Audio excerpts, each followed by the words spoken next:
Pandian stores குடும்பத்துல இப்படி ஒரு பெரிய பூகம்பம் வெடிக்கும்னு யாருமே எதிர்பார்க்கலையே. பாண்டியன் உயிருக்கு ஆபத்தா? கதிரை போலீஸ் அரெஸ்ட் பண்ணிட்டாங்களா? அப்படி என்னதான் நடந்துச்சுன்னு கேக்குறீங்களா? வாங்க முழு கதையையும் விரிவா பார்க்கலாம்.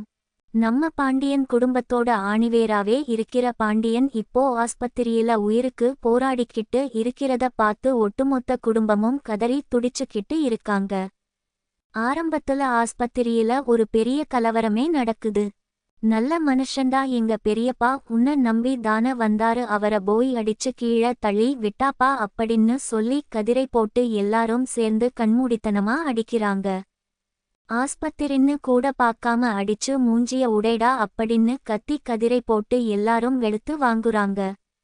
அந்த நேரத்துல டாக்டர் வந்து சும்மா உட்காருங்க, இருப்பா நிறுத்துங்க, இது ஆஸ்பத்திரின்னு நினைச்சீங்களா இல்ல வேற ஏதாவது நினைச்சீங்களா? இப்படி வந்து சண்டை போடுறீங்க, நான் பேஷண்ட்க்கு ட்ரீட்மெண்ட் பண்றதா வேணாமா அப்படின்னு ரொம்ப கோபமா கத்துறாரு.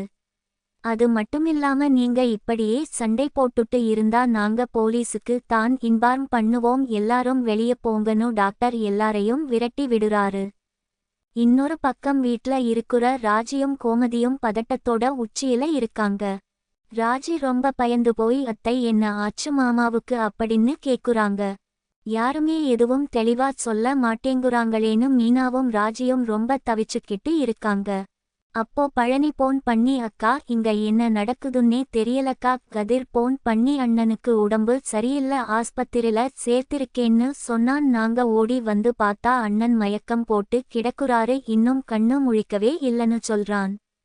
அதை விட கொடுமை என்னன்னா பாண்டியனை கதிர் தான் அடிச்சு கீழே தள்ளிட்டான்னு சின்ன அண்ணனும் குமாரும் சேர்ந்து கதிரை போட்டு அடிச்சுட்டாங்கன்னு பழனி சொல்லவும் கோமதி அப்படியே உடைஞ்சு போயிடுறாங்க.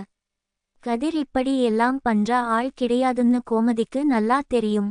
அவசரப்பட்டு எந்த முடிவும் எடுக்காதீங்கன்னு சொல்லி கோமதி ராஜி மீனா எல்லாரும் ஆஸ்பத்திரிக்கு ஓடி வராங்க.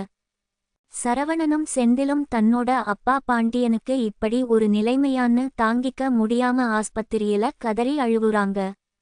மீனா சரவணனையும் செந்திலையும் சமாதானப்படுத்த ரொம்பவே கஷ்டப்படுறாங்க. செந்தில் தன்னோட கோபத்தை கட்டுப்படுத்த முடியாம கதிரை சும்மா விடக்கூடாதுன்னு துடிக்கிறான். ஆனா கதிர் நான் எதுவுமே பண்ணல, பாண்டியன் மாமா தான் மயக்கம் போட்டு விழுந்துட்டாருன்னு எவ்வளவோ கெஞ்சி சொல்றான். ஆனா அந்த குமாரும் சின்ன அண்ணனும் கதிரை சும்மா விடக்கூடாது, இவனை போலீஸ்ல புடிச்சு கொடுங்க, முட்டிக்கு முட்டி தட்டுனா தான் உண்மை வெளிய வரும்னு சொல்லி கதிரை போலீஸ் ஸ்டேஷனுக்கு இழுத்துட்டு போயிடுறாங்க. செந்திலும் சரவணனும் பின்னாலேயே போறாங்க. போலீஸ் ஸ்டேஷன்ல இன்ஸ்பெக்டர் முன்னாடி நின்னுக்கிட்டு நான் என் 2 கண்ணால பார்த்தேன் சார், இவன் தான் எங்க பெரியப்பாவை அடிச்சு கீழே தள்ளி விட்டான்னு சொல்லி கதிர் மேல அபாண்டமான ஒரு பழியை போடுறாங்க. கதிர் ரொம்பவே பரிதாபமா சார் இவங்க போய் சொல்றாங்க, நான் பாண்டியன் மாமாவை அடிக்கலன்னு சொல்றான். 30 வருஷமா குடும்ப பகை இருக்கு, அதான் கதிர் இப்படி பண்ணிட்டான்னு சொல்லி கேஸை ரொம்ப பெருசாக்குறாங்க. இந்த எபிசோட்ல ரொம்ப இமோஷனலான சீன் என்னன்னா, கோமதி தன்னோட புருஷன் பாண்டியன் கண்ணு முழிக்காம படுத்திருக்கிறத பார்த்து கதறி அழுததும் சரவணன் செந்தில் மீனா ராஜி எல்லாரும் ஒட்டுமொத்தமா ஆஸ்பத்திரியில கண்ணீர் விட்டதும் தான் எல்லார் மனசையும் ரொம்பவே கலங்க வச்சிருச்சு.